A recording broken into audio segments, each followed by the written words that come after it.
Education మరియు scholarship తో చదవాలనుకుంటున్నారా? అయితే విదేశ్ కన్సల్ట్ ని సంప్రదించండి. మద్యం పాలసీపై ప్రభుత్వం కీలక నిర్ణయం తీసుకుంది. ఎన్నికల సమయంలో మద్యం ధరలు తగ్గిస్తామని కూటమి నేతలు హామీ ఇచ్చారు. తాజాగా మంత్రివర్గ సమావేశంలో మద్యం పాలసీపైన చర్చ జరిగింది. గత ప్రభుత్వ హయాంలో కనుమరుగైన పాపులర్ మద్యం బ్రాండ్లను పూర్తి స్థాయిలో తిరిగి ప్రవేశపెట్టేందుకు ప్రభుత్వం చర్యలు ప్రారంభించింది. పేదలు తాగే తక్కువ రకం మద్యం ధరలు తగ్గించాలని ఇప్పటికే నిర్ణయించగా మీడియం, ప్రీమియం బ్రాండ్ల ధరలు తగ్గించాలి అని ఆలోచిస్తోంది. ప్రీమియం మద్యం కంపెనీలను తిరిగి రాష్ట్రానికి ఆహ్వానించాలని ఏపీ ప్రభుత్వం నిర్ణయించింది. ఏపీలో ఇకపై ఎలాంటి ఒత్తిళ్లు ఉండబోవని, పాత విధానంలో వ్యాపారం చేసుకోవచ్చని వాటికి భరోసా ఇచ్చింది. గత ప్రభుత్వంలో ఎడాపెడా పన్నులు వేసి ప్రీమియం బ్రాండ్ల నుంచి చీప్ లిక్కర్ వరకు అన్ని రకాల మద్యం ధరలు పెంచేశారు.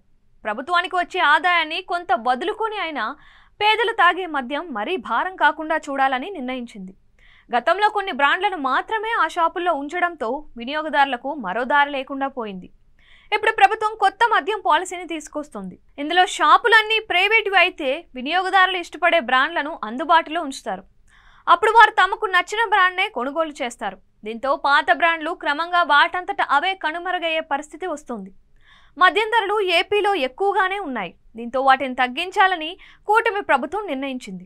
2019కి ముందు చీప్ లిక్కర్ క్వార్టర్ 70 రూపాయలకు కూడా దొరికేది. వైసీపీ ప్రభుత్వంలో చీప్ లిక్కర్ క్వార్టర్ ధర 150 రూపాయలు దాటింది.